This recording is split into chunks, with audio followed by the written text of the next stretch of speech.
महाराष्ट्राचं ज्या इलेक्शनकडे लक्ष लागलं होतं आणि जे स्वतःला महाराष्ट्राचे मी मोठा मंत्री आहे, महाराष्ट्रातलं 3 नंबरचं खातं माझ्याकडे सांगत होते, असे मंत्री ज्या गटामध्ये 7-8 दिवस पडून होते, शेवटचे जवळजवळ 5 सभा घेतल्या एका जिल्हा परिषद गटामध्ये. म्हणजे ग्रामविकास राज्याचा ग्रामविकास मंत्री आणि एका गटामध्ये 5 सभा घेतो, 2 दिवस शेवटचे गटामध्ये आणि बुथला भेटी. महाराष्ट्राच्या इतिहासामध्ये कधी असं घडलं नसेल. महाराष्ट्राचा एक मोठा दिग्गज मंत्री बुथला भेटी देत फिरत होता. असा गट अनिल देसाई एकटा नाही तर दोन्ही सदस्य घेऊन आम्ही जिंकून दाखवला आहे.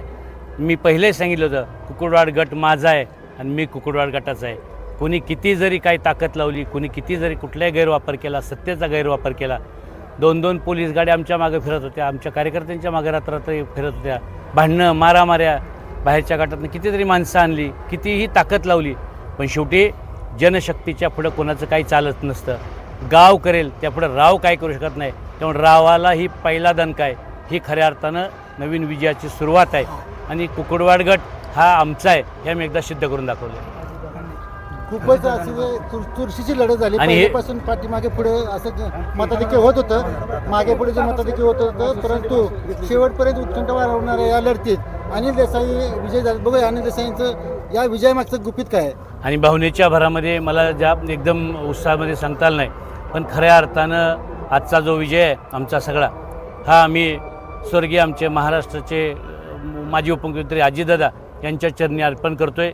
अजितदादा दुर्दैवानं आमच्यातनं गेले, पण माझ्या कुकुडवाड गटातल्या जनतेनं खऱ्या अर्थानं अजितदादांना घड्याळाला मतदान करून अजितदादांना श्रद्धांजली वाहिली आणि तीच अजितदादांना आमची खरी श्रद्धांजली आहे.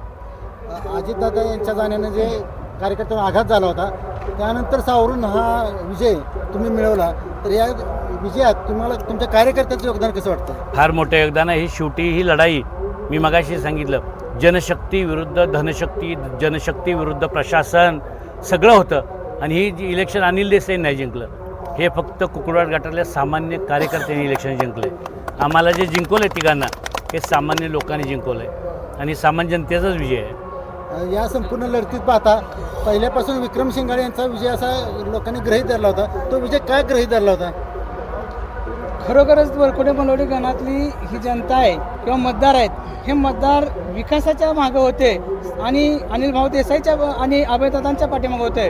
ह्या दोघांच्यामुळंच मला विश्वास होता की वरकुटे मलवडी गणातले सर्व मतदार 100% माझ्या पाठीशी उभा राहतील आणि वरकुटे मलवडी गणात माझा विजय होईल. म्हणूनच मी सातत्याने सांगत होतो की वरकुटे मलवडी गणामध्ये मी 100% निवडून येणार आहे. यासोबत मागच्या वेळेस जे तानाजी काटकर सदस्य होते, पंचायत समिती सदस्य, आणि अनिल देसाईंनी यांच्यावर विश्वास ठेवून त्यांनी काम केलं.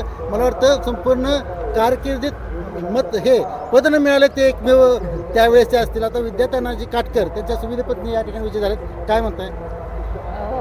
मला एवढंच व्यक्त करायचं आहे की हा जिल्हा परिषद कुकुडवाड गट हा नेहमीच अनिल देसाई साहेबांचा राहिलेला आहे आणि तो आम्ही राखण्यात यशस्वी झालेला आहे. विरोधकांनी कितीही प्रयत्न केले, कारण स्वतः गोरेंचे भाऊच या गटात होते, त्यामुळं किती म्हणजे चुरशीची लढत असेल आणि क्षणोक्षणाला कशी उत्कंठा वाढत होती हे आम्ही सर्व अनुभवलं आहे. किती आमच्यावर बोधरेशन आणलं गेलं हे आम्ही प्रत्यक्ष अनुभवलं होतं, पण आपला फक्त शांततेत प्रचार चालू ठेवला आणि आम्ही ते एकच कारण आहे की आम्ही सरळ मार्गाने चाललो आणि हा विजय आहे ना सत्याचा आहे, दडपशाहीचा नाही. एवढंच. नितीन काका पाटील यांनी सगळ्यांनी आम्हाला राष्ट्रवादी काँग्रेस पार्टीने खरं पाठबळ दिलं आणि या पाठबळाच्या जोरावर या कुकुडवाड गटच नाही तर सगळ्या मान तालुक्यामध्ये आम्हाला खऱ्या अर्थानं विकासाचं हे करायचं. आमच्याकडे जे लोक बघतात ते कामाचं माणसून बघतात, आमच्याकडे लोक बाकी कशाने बघत नाहीत. त्यामुळे येणाऱ्या दिवसामध्ये या मान मतदारसंघामध्ये जे जे काही प्रश्न प्रलंबित आहेत जे जिल्हा परिषदच्या माध्यमातून सोडवण्यासारखे आहेत ते माध्यमातून सोडू, पंचायत समितीच्या माध्यमातून जे प्रश्न सोडवण्यासारखे आहेत ते आम्ही सोडू.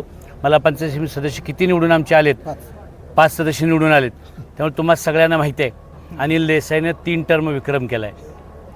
ज्यावेळी 5 झालं आणि अनिल देसाई जिकडे आहे तिकडे चिठ्ठी निघाली, हा तुम्हाला माहिती आहे. त्यामुळे आज मी आपल्या सगळ्यांना सांगेन, मानचा सभापती आणि उपसभापती हा राष्ट्रवादी काँग्रेस पार्टीचाच असेल आणि इतर कोणाचाही नसेल, हे तुम्हाला दिसेल चिठ्ठीवर सुद्धा.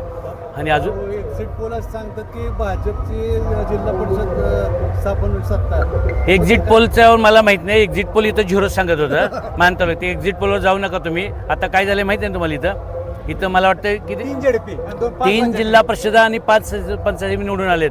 आणि एवढं महाराष्ट्रातले बलाढ्य मंत्री असताना त्यामुळे सातारा जिल्ह्यात सुद्धा आम्हीच सत्ता स्थापन करू सगळ्यांना बरोबर घेऊन. जिल्हा परिषदचा अध्यक्ष उपाध्यक्ष सुद्धा आमचाच असेल, आमच्या आघाडीचा असेल. मला माहिती आहे, मला पूर्ण खात्री आहे. काम तर करायचं आहे आणि कामापेक्षा आम्हाला नम्रपणे राहायचं आहे.